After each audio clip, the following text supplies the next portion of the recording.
Sí, pastor, por favor, porque tengo que cocinar. Amado Dios y Padre, en el nombre de Jesús, estamos delante de tu santa, preciosa y poderosa presencia.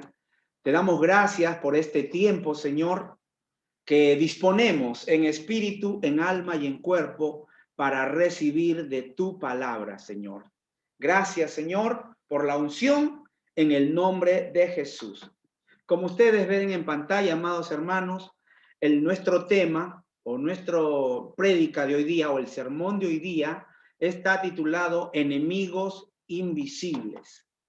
Enemigos invisibles. Vamos a Gálatas capítulo 3, versículo 1 y vamos a leer Gálatas 3:1. Dice, oh Gálatas insensatos.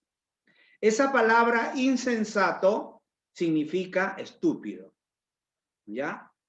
Oh Gálatas estúpidos, ¿quién los fascinó? ¿Quién los hechizó para no obedecer a la verdad? A vosotros, ante cuyos ojos Jesucristo ya fue presentado claramente entre vosotros como crucificado.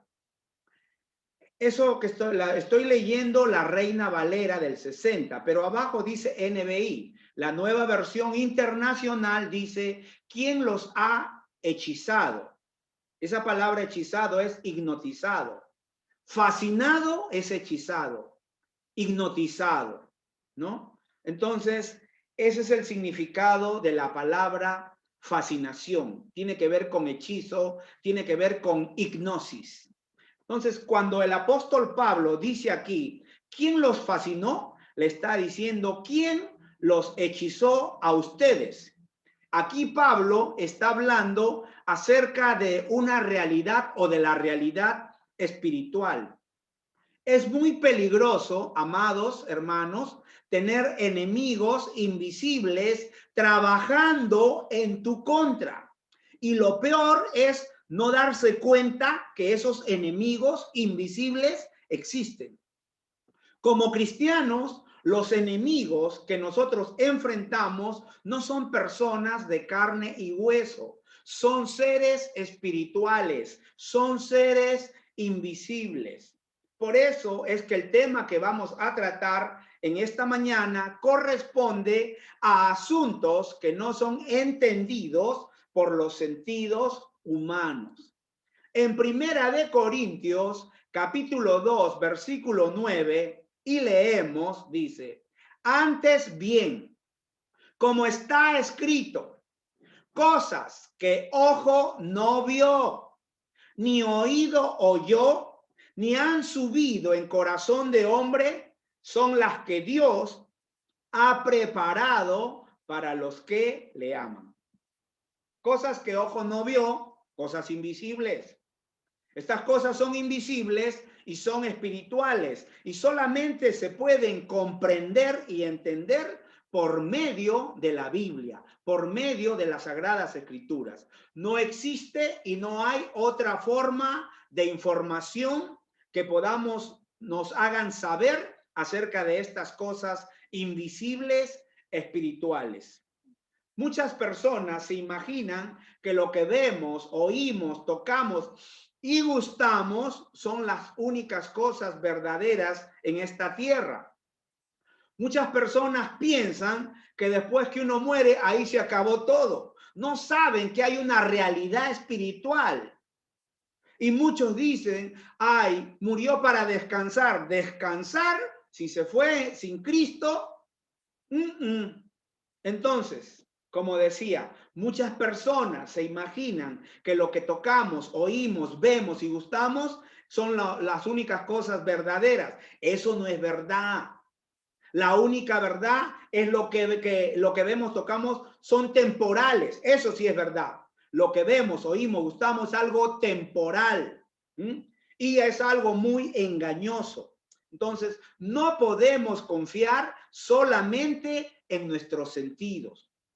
Y la Biblia lo afirma, lo confirma, que Pablo dijo que las cosas que se ven son transitorias, son temporales. En Segunda de Corintios, capítulo 4, versículo 8, y leemos, nos dice el apóstol Pablo, no mirando nosotros las cosas que se ven, sino las que no se ven. Pues las que se ven son temporales, pero las que no se ven son eternas.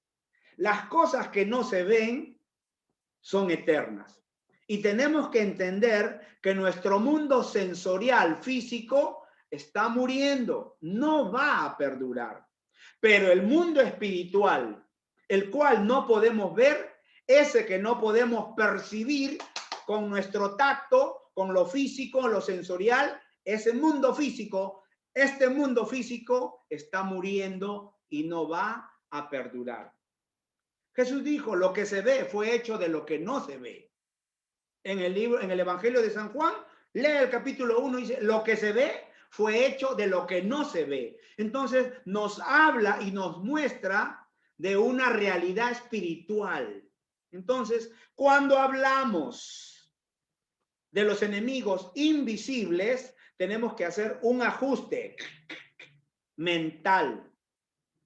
El mundo espiritual no lo podemos ver y ese que no podemos percibir con nuestros sentidos físicos es la verdadera realidad espiritual y es el único que va a perdurar, que va a existir. Si usted lee el libro de Pedro, dice que todo, el sol, los astros, todo va a ser quemado. Y la Biblia nos habla de un cielo nuevo y tierra nueva, ¿no? Entonces, vamos a ver. Nosotros tenemos que decirnos a nosotros mismos, no me voy a limitar a las cosas que puedo ver, oír, tocar o gustar. No nos podemos limitar. Tenemos que abrir nuestro corazón, tenemos que abrir nuestra mente a la revelación de la palabra de Dios, registrada por medio del Espíritu Santo, y a las cosas que son de un mundo diferente. Entonces Pablo oró a Dios para que les dé a los cristianos, ¿ya?, espíritu de sabiduría y de revelación. Revelación, información privilegiada, de primera mano, directo del trono de Dios. Entonces Pablo oró para que el Señor nos dé revelación en el conocimiento de Él. Efesios capítulo 1, versículo 17, y leemos. Para que el Dios de nuestro Señor Jesucristo, el Padre de gloria, os dé o nos dé a nosotros espíritu de sabiduría y de revelación en el conocimiento de Él. Entonces tenemos que orar de la misma manera esta oración de Pablo por nosotros, Padre, en el nombre de Jesús, yo recibo espíritu de sabiduría y de revelación en el conocimiento de Jesucristo. El versículo que dice, alumbrando los ojos de nuestro entendimiento, alumbrando los ojos de nuestro entendimiento, no nuestros ojos físicos, nuestro entendimiento, para que sepamos, entendamos, comprendamos acerca de las riquezas que no podemos ver, que están en el mundo espiritual.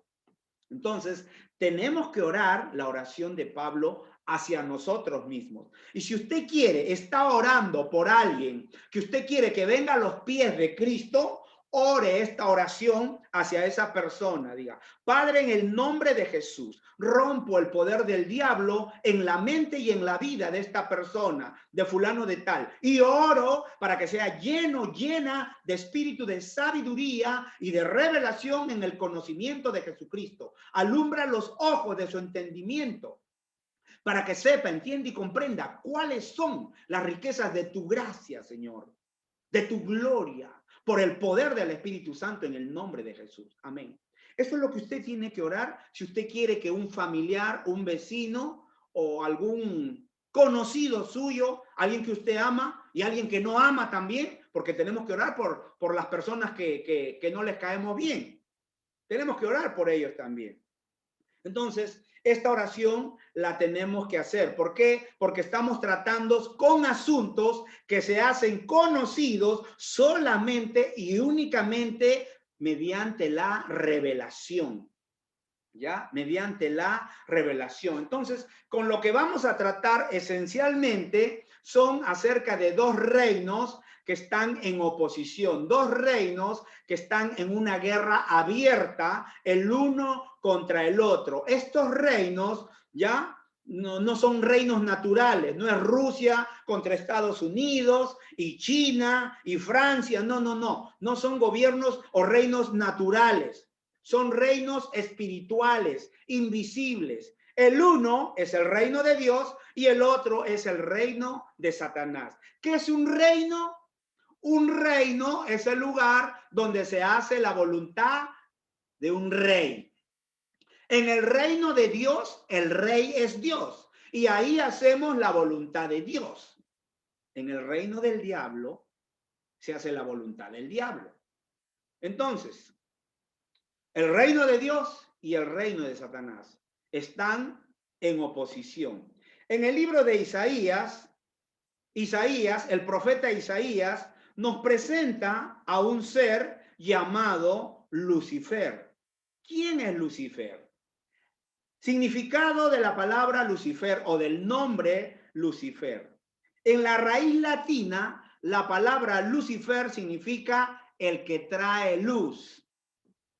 En hebreo, la palabra es traducida como lucero de la mañana. En cualquier idioma, Lucifer es presentado como un ser radiante, brillante y glorioso.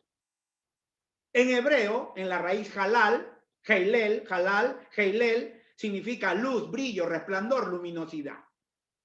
Ese es el significado de Lucifer. Ahora, Lucifer fue uno de los arcángeles que Dios había creado, como Miguel y Gabriel. Ahora, ¿qué es un arcángel?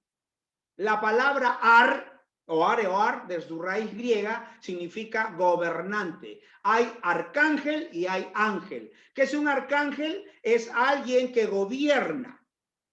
¿Ya? Entonces, la palabra de arcángel se usa en la palabra arzobispo. ¿Qué es el arzobispo? Es un obispo que gobierna, ¿ya?, sobre otros obispos. Entonces, un arcángel es un ángel que gobierna, ¿ya?, o supervisa, porque la palabra obispo significa supervisar. Supervisar. Entonces, el arcángel supervisa, ¿ya?, o gobierna a otros ángeles.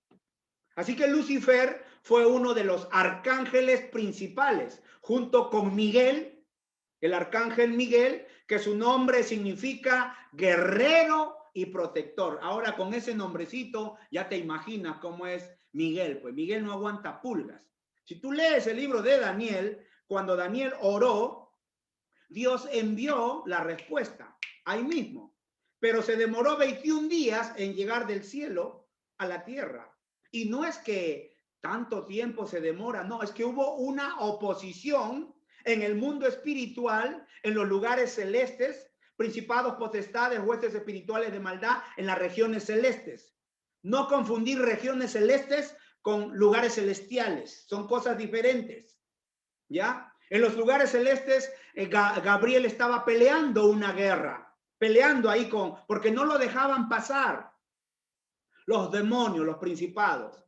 Y tuvo que venir después. Miguel le informa a Daniel, le dice: Daniel, mira Daniel, desde la primera vez que tú empezaste a orar, y dispusiste tu corazón, Dios dijo ya, y me envió a mí, pero me he demorado porque hubo una fricción ahí, no me dejaban pasar, hasta que vino Miguel, el príncipe, el que no aguanta pulgas, ¿ya? El que le dio de taquito a Don Sata, arranca nomás, le dijo, ¿ah? Él. Y fue Miguel el que vino a ayudarlo a Gabriel para que pase. Y entonces Miguel se quedó peleando y Gabriel bajó y habló con Daniel. Y después, ¿qué le dijo Gabriel? Bueno, tengo que regresar. Ya te di la información, ya te hablé, has estado orando, ¿ya? Y si tú has estado orando o estás orando por algo, no tires la toalla. Sigue creyendo, porque tu oración es una lucha espiritual. Acuérdate de Jacob. No te soltaré hasta que me bendigas, no te soltaré hasta que me bendigas. Y el ángel le golpeó la coyunda, la cadera y cojeaba, pero él dijo, no te voy a soltar hasta que me bendigas. ¿Cómo te llamas? Jacob. Bueno, ya no te vas a llamar Jacob porque tu nombre es muy feo. Significa estafador. Ahora te vas a llamar Israel. ¿Se dan cuenta, amado? Entonces, tenemos que seguir peleando la buena batalla. Vivimos en un mundo de valle y de sombra y de muerte. Todavía no estamos en el cielo, estamos en la tierra y la tierra es el valle de sombra y de muerte. Entonces, estamos informándonos acerca de Lucifer y que él fue un arcángel, Lucifer, ¿no? Entonces, junto con Miguel y Gabriel, ellos gobernaban en los ángeles del ejército o los ejércitos celestiales de Dios. Sin embargo, en algún punto, Lucifer cometió un gravísimo error. Él llegó a ocuparse tanto de su propia gloria, de su propia figura, que buscó la manera de volverse igual a Dios. La criatura quiso ser igual que el creador y se rebeló contra su creador. Y como dije, en algún punto se perdió. Y cuando llegó a ese punto, resulta muy interesante comparar la rebelión de Lucifer con la obediencia de Jesús. Lucifer fue un ser creado, no igual a Dios, y buscó ser igual a Dios. ¿Y qué pasó? Cayó. Todo lo contrario con Jesús. Él se humilló y fue exaltado. Y usted sabe que Jesús es 100% Dios y 100% hombre. Filipenses capítulo 2, versículo 6 nos dice, el cual, siendo en forma de Dios, no estimó ser igual a Dios como cosa a que aferrarse. Y la Nueva Versión Internacional dice, quien siendo por naturaleza Dios, no consideró el ser igual a Dios como algo a que aferrarse. Jesús era igual a Dios porque Jesús es Dios. Recuerde que la Escritura nos dice, porque de tal manera amó Dios al mundo que dio su unigénito. No dice único, dice unigénito, hijo. La palabra unigénito, uni, significa, o único, significa mono. Genés, de genes, significa único en su género. ¿Por qué? Porque la naturaleza de Jesús pura, limpia, la sangre pura, limpia, él nunca pecó. Él no nació con pecado como nosotros, que por un hombre entró el pecado, la muerte, y la muerte pasó a toda la humanidad. Y todo ser humano nace en pecado. Por eso es que como nace físicamente en pecado, tiene que nacer espiritualmente para que su nombre sea escrito en el libro de la vida. Entonces, Jesús era igual a Dios, Jesús se humilló a sí mismo y después fue levantado arriba. ¿Qué dice la Escritura? Dios al humilde lo levanta, pero al altivo lo mira de lejos. ¿Por qué? Porque solo va a caer, ¿no? Conocemos la ley de la gravedad, ¿no? Conocemos la ley de la gravedad. Todo lo que sube, baja. ¿Cierto o no? Esa es la ley de la gravedad natural. Pero la ley de la gravedad espiritual es que si te crees más que los demás, estás grave. Y si te crees menos que los demás, también estás grave, porque todos somos iguales. Dios no hace acepción de personas. Todos somos iguales ante el Señor. Vamos a ver otra vez en el libro de Isaías, vamos a ver las motivaciones de Lucifer para su rebelión. ¿Por qué se rebeló? Isaías, capítulo 14, versículos del 12 al 14, dice. ¿Cómo caíste del cielo, oh lucero, hijo de la mañana? Cortado fuiste por tierra, tú que debilitabas a las naciones. Tú que decías en tu corazón, subiré al cielo en lo alto junto a las estrellas de Dios. Levantaré mi trono y en el monte del testimonio me sentaré a los lados del norte y sobre las alturas de las nubes subiré y seré semejante al Altísimo. Mira, semejante tontera la que comete. Vemos los versículos y lo tienen ahí en negrita, ¿no? Está en negrita. Subiré, levantaré, me sentaré, subiré y seré. ¿Se dan cuenta de esas palabras, de esos verbos? se dan en primera persona. Y eso nos da un ejemplo de la voluntad o disposición de la criatura para oponerse a la voluntad de Dios. Entonces, en los versículos 13 y 14, ya vemos esas palabras que nos muestran cómo es Él. La ambición de Lucifer era de ascender. Él quería ir a otro level God. No, pues Dios es Dios. Él era una criatura, fue creado. Mire, esto es algo tan maravilloso y tan hermoso que Dios, siendo Dios, vino a la tierra y nació a través de la Virgen María para ir a la cruz para salvar a la humanidad. La humanidad es valiosa para Dios. Sin embargo, hay ángeles que se rebelaron y ángeles caídos que están guardados en prisiones, que después van a ser juzgados. Está en el libro de Pedro, también habla, el primero, segundo de Pedro. Entonces, vamos enfocándonos en lo que estamos hablando. Entonces, Lucifer quería ascender a una posición de igualdad con Dios. Él se consideró a sí mismo tan bello, tan hermoso, tan sabio, tan glorioso que pensó, hey, yo puedo ser Dios.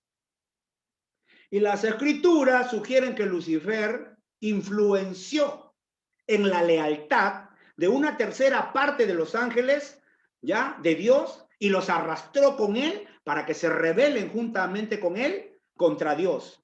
Y todos ellos cayeron.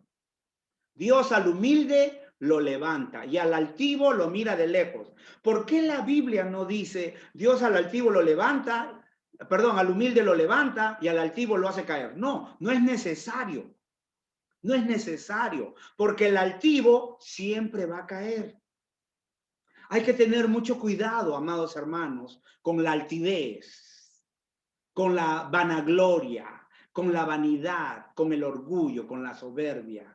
Tenemos que renunciar a todo ello, ¿ya? Entonces, ¿qué le dijo Dios a este Lucifer que chamulló, ¿no? Y floreó a esta tercio de la población de los ángeles para que se unan a él y se rebelen contra Dios? Vamos a ver qué le dijo Dios en Isaías 14:15.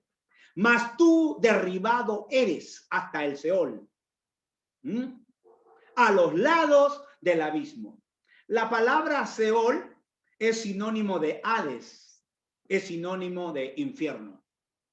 Mas tú derribado eres hasta el Seol, a los lados del abismo. Y la nueva versión internacional, creo que la única persona que tiene una NBI es nuestra hermana Anita Velochaga, porque la mayoría tenemos la Reina Valera, ¿no? Yo debo tener una por ahí también. Pero ¿qué nos dice la nueva versión internacional?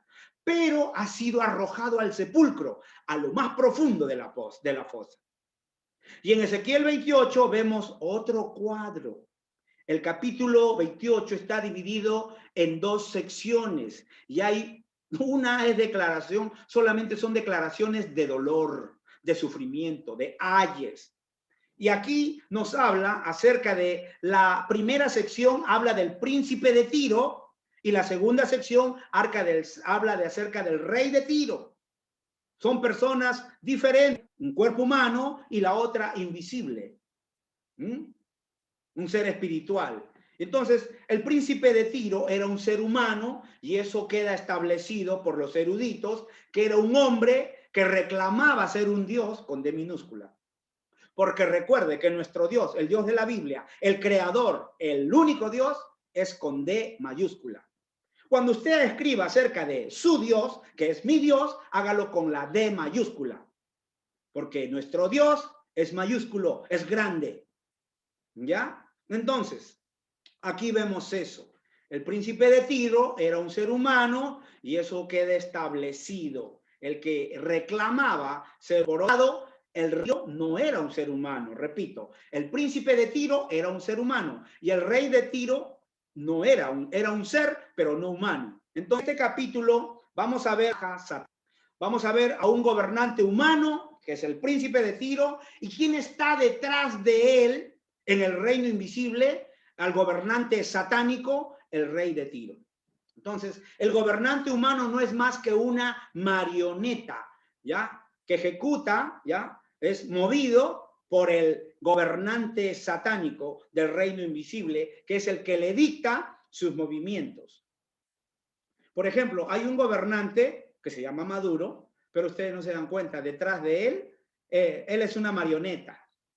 Por eso Venezuela está plagado de brujería y me lo han contado hermanos mismos que han venido a nuestra iglesia, que son de nuestra iglesia, que congregan con nosotros. Ellos nos han contado las cosas que se ve ahí, ¿no? Entonces, cuando entendemos esta verdad, podemos entender la historia y la política. Lo estamos viviendo en nuestro país.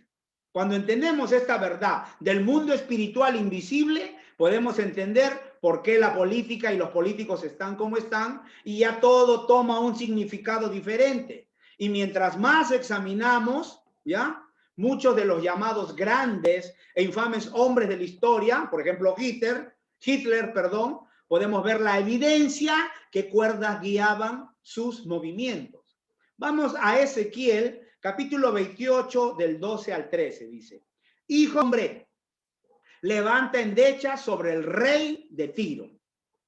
Aquí ya sabemos, el rey de Tiro es un personaje espiritual. Y dile, mire, va a descubrir usted de quién está hablando. Así ha dicho Jehová el Señor, tú eras, tiempo pasado, eras el sello de la perfección, lleno de sabiduría y acabado de hermosura. En Edén, en el huerto de Dios estuviste, de toda piedra preciosa era tu vestidura. Cornerín, espacio, jaspe, crisolito, berilo y onix, de zafiro, carbunclo, esmeralda y oro. Los primores de tus tamboriles y flautas estuvieron preparados para ti en el día de tu creación. ¿Quién es el rey de Tiro? Don Sata. Él fue el sello de la perfección. Él fue lleno de sabiduría. Él era acabado de hermosura. Y aquí dice en Edén, ojo, este Edén no es el Edén donde estaba Adán. Este Edén, el Edén de Adán era un Edén vegetal, de un reino vegetal. Este Edén es un reino mineral. El plan original de Dios.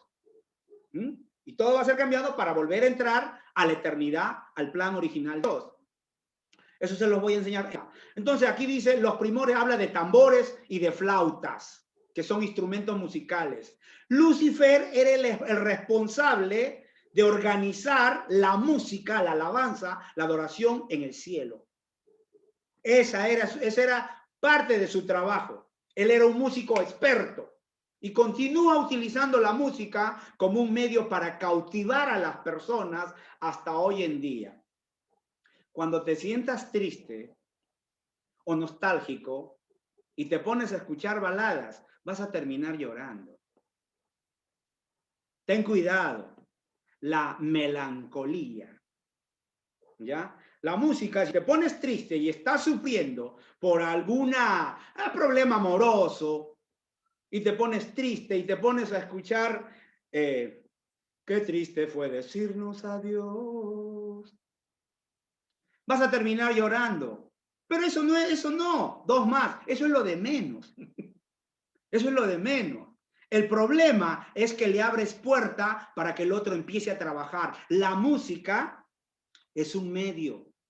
El fin es que le abras la puerta y él pueda trabajar en tu mente y termine. No te quiere, mátate, mátate, mátate. Así trabaja. Tenemos que saber cómo trabaja. Por eso recuerda, ¿ya? No debemos ignorar sus maquinaciones. Como siempre les digo, donde diablo se ha escapado, tú no sabes la que ha armado, ten cuidado, te lo digo por sí. Anda por rincones y se esconde en los cajones, con zapatitos de algodón, tú no lo ves. Entonces hay que tener mucho cuidado. Vamos a Ezequiel 28, versículos 14 al 16. Tú, querubín grande protector, yo te puse en el santo monte de Dios. Allí estuviste en medio de las piedras de fuego, te paseabas. Perfecto eras. Perfecto eras. Perfecto eras en todos tus caminos, desde el día que fuiste creado hasta que se halló en ti maldad, a causa de la multitud de tus contrataciones. Fuiste lleno de iniquidad y pecaste. Por lo que yo te eché del santo monte de Dios y te arrojé de entre las piedras del fuego, oh querubín protector. Y aquí hay una palabrita, contrataciones. Tiene que ver con contratos. Vamos a estudiar esta palabrita, contrataciones, y nos vamos a quedar aquí. ¿Ya? Contrataciones. En hebreo, la palabra contrataciones significa ir de arriba abajo como un chismoso, como un agitador, con secreto, disimulando, ¿no? Como decimos acá en Vitarte, que lleva y trae, ¿no? Es lo que se llama hoy en día cabildeo. ¿Qué es el cabildeo? Es intriga que se lleva a cabo para conseguir algo entre un grupo de personas. Es lo que hace el socialismo. Ya no serán pobres, van a ser ricos. Y mi mamá decía, el vivo vive del sonso y el sonso de su trabajo. Todos tenemos que trabajar, el gobierno nunca te va a mantener. Tienes que trabajar. La Biblia dice, el que no trabaja, que no coma, porque la misma Biblia nos dice que el obrero es digno de su jornal. Es así de simple. Entonces, fue así como Lucifer aisló, ¿ya? Socavó la lealtad de los ángeles para que lo apoyen a él. ¿El qué hacía? Llevaba y traía. Iba de un lado a otro declarando en efecto. Hemos leído, ¿no? Perfecto eras, hermoso eras. Y él decía, mírenme, hey, mírenme, cuán hermoso e inteligente soy. ¿No piensan ustedes que yo puedo ser mejor gobernante que Dios? Y que ustedes saben, Dios no los aprecia a ustedes. Si ustedes se me unen, les voy a dar una posición más alta en mi reino que la que tienen ustedes en este momento. ¿Se dan cuenta? Esa es la forma en que trabaja desde adentro. Siempre usa a los más débiles. Entonces, vamos a ver uno de los usos de la palabra contratación. Vamos a ver uno de los usos de la palabra contratación para ver la descripción exacta del significado de la palabra contratación. No andarás chismeando entre tu pueblo. No atentarás contra la vida de tu prójimo. Yo, Jehová. Este versículo describe a un calumniador, una persona que trae falsas insinuaciones y acusaciones. Lucifer acusó falsamente a Dios de déspota, de tirano. Él le decía, Dios se preocupa por él, no se preocupa por ustedes. Dios se preocupa por su grandeza y su gloria. Él no los aprecia a ustedes. Ustedes que son tan fieles. Y les capturó el oído. Les capturó el oído. Haciendo este estudio, voy a quedarme aquí, voy a terminar con esto. Hace años, miren cómo trabaja el diablo desde adentro, influenció en Los Ángeles para que se rebelen contra él. Es triste porque eso Satanás, nunca ores por Satanás, por favor. No digas, ay, don Sata, arrepiéntete. Nunca digas eso, porque Dios sabe que ese ser nunca se va a arrepentir. Por eso es que va a ir al lago de fuego. Él y todos sus demonios. Muchos de los ángeles caídos estarán que se lamentan, ¿no? Pero bueno, ya para ellos no hay solución ni salvación. Hace muchos años vino una persona que yo apoyé del Centro de Entrenamiento Bíblico y esta persona le dimos cabida, lo apoyamos, le ayudamos a traer su familia de una provincia y se estableció acá en Lima porque él trabajaba acá en Lima, pero su familia estaba en provincia. Y era una persona de mi absoluta confianza, él era el copastor. Pero esta persona empezó a hablarle mal a las personas de mí. Esta persona dividió a la iglesia. Dividió a la iglesia. Un día me salió, pastor, el Señor me ha dado esta visión. A ver, Usted y yo tenemos que ganar tanto, gratificación tanto. La motivación de él era el dinero, no era la gente, no era el ministerio. Todavía ahí tengo copias de ese papel, que cuando yo lo leí me empecé a reír. O sea, Dios le habló a él y a mí no me dijo nada. Dios siempre va a hablar con la cabeza primero, con la autoridad delegada. Y bueno, la cosa es que se llevó a un grupo de personas. Se llevó a un grupo de personas, ¿ya? Y a todas estas personas le sacó dinero. A uno le sacó 5,000, a otro 10,000 y armaron una empresa, ¿ya? Armaron una empresa que nunca funcionó. Constituyó su propia iglesia a 2 cuadras de donde estábamos nosotros. Y ahí él tenía sus iglesias y su iglesia y la gente estaba ahí. A mí me dolió. ¿Sabes por qué? Porque yo había invertido mi tiempo y mi vida en esas personas.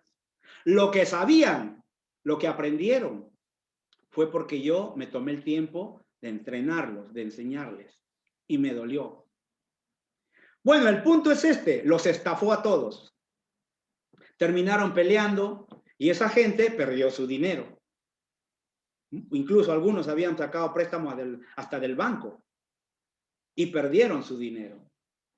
Y esa iglesia, o supuestamente, desapareció. Él se fue entre gallos y medianoche, debiendo hasta la casa donde debía. El diablo siempre trabaja desde adentro. Tengamos cuidado. Él trabaja así en la familia, en la iglesia, en las empresas. Trabaja desde adentro. ¿Y saben qué? No obstante con esto, esta persona volvió porque renunció a su trabajo, porque él quería vivir. ¿Ya? Si no hay un llamado, no te metas. Es poco a poco, es un proceso. ¿Y qué pasó? Llega a su pueblo o llega a de donde él era y consigue un trabajo y se accidenta el pie. Todo le fue mal. Todo le fue mal.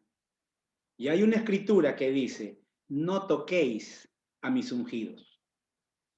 Yo no me creo la gran cosa, para mí es un honor predicar y enseñar. Honestamente, les digo, siempre le doy gracias al Señor por haberme llamado, ¿no? Pero lo estoy usando esto como ilustración. No como chisme, sino como ilustración. Lo mismo que hizo Satanás o Lucifer con los ángeles, que los engañó, ¿ya? Para que le den la contra a Dios y ya están mal, pues. Porque ¿a dónde van a ir? Al lago de fuego. Lo mismo pasó con estas personas, ¿ya? Esta persona lastimó personas porque los lastimó y yo siempre oraba por esas personas que se fueron. Yo oraba por ellos para que no sean lastimados, pero tuvieron que pagar el precio. ¿Ves? El precio de la traición, el precio de la derrota, es la derrota. Y después regresaron. Después regresaron y me dijeron, pastor, perdóneme. Algunos, ¿no? Y yo los recibí nuevamente, oré por ellos y ahí están. Pero esto solamente se los cuento, como les digo, como ilustración. Esto sucedió en verdad y libertad de evitarte. Vamos a quedarnos aquí y vamos a orar. Y yo he estado orando y espero encontrarlo algún día a él, no para pegarle, porque yo no peleo, ¿ya? Simplemente decirle, siempre quise, siéntate, siéntate. Para que un bebé nazca, tienen que pasar 9 meses. Hay un proceso. No es antes. Si antes quieren hacer, se produce un aborto. Entonces, hay un proceso en nuestro crecimiento espiritual, hay un proceso en el entrar al ministerio, hay un proceso para todo. Por eso la Biblia dice, no depende del que quiere ni del que corre. Hay un proceso, amados hermanos. Y gloria a Dios, vamos a orar. Padre, te damos gracias, Señor, por esta mañana, gracias por tu palabra, Señor. Gracias porque abres los ojos de nuestro entendimiento. Somos conscientes, Señor, que hay un mundo espiritual que es real, Señor. Porque Jesús dijo, lo que se ve fue hecho de lo que no se ve, Señor. Gracias, oro por espíritu de sabiduría y de revelación en el conocimiento de Jesucristo para cada uno de mis hermanos y hermanas que están conectados el día de hoy. Gracias, Señor, porque eres tú quien nos guarda, nos cuida, nos protege, nos provee y sabemos que tú eres real para nosotros, amado Dios. En el nombre de Jesús. Amén